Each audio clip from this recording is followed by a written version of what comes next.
Pinch punch, it's the first of the month, Monday the 1st of August. I'm FxPlew and this is the market brief. So the Bank of England meet this week. The key question there is whether they will hike rates by 50 basis points or not.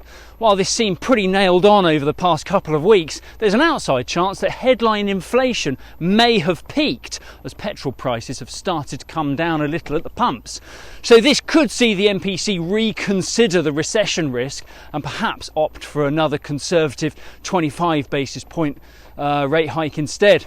With hindsight, they should of course have been more aggressive at the outset when they started rate hikes back in December. And while we're at it, they should probably have started earlier than December too. But hey ho, they didn't do any of that. We are where we are, and we'll find out what their current plan of action is when they make their announcement on Thursday.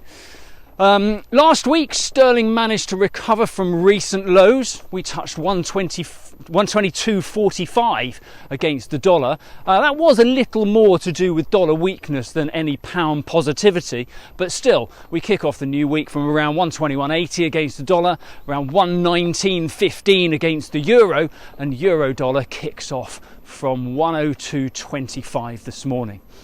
Over in the US, the chat is all about the recession, or the non-recession, depending on what side of the fence you're on. The Fed want to move the goalposts, and apparently Powell will be on announcing a new definition in due course. I mean, I've heard it all now.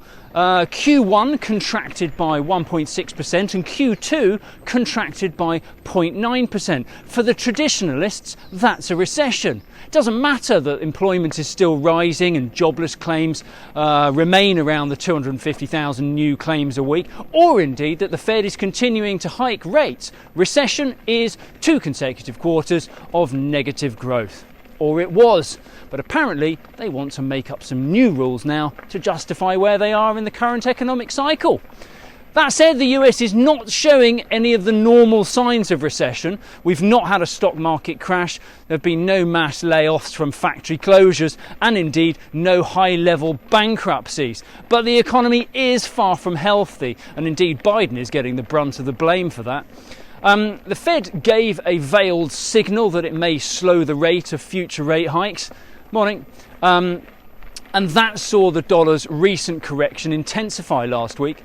The dollar index fell to 105.55 as the market focused on interest rate differentials rebalancing through Q3 as the Bank of England and the ECB look likely to continue raising rates. That will reduce the relative yield appeal of holding dollars. So we may see a degree more dollar weakness to follow.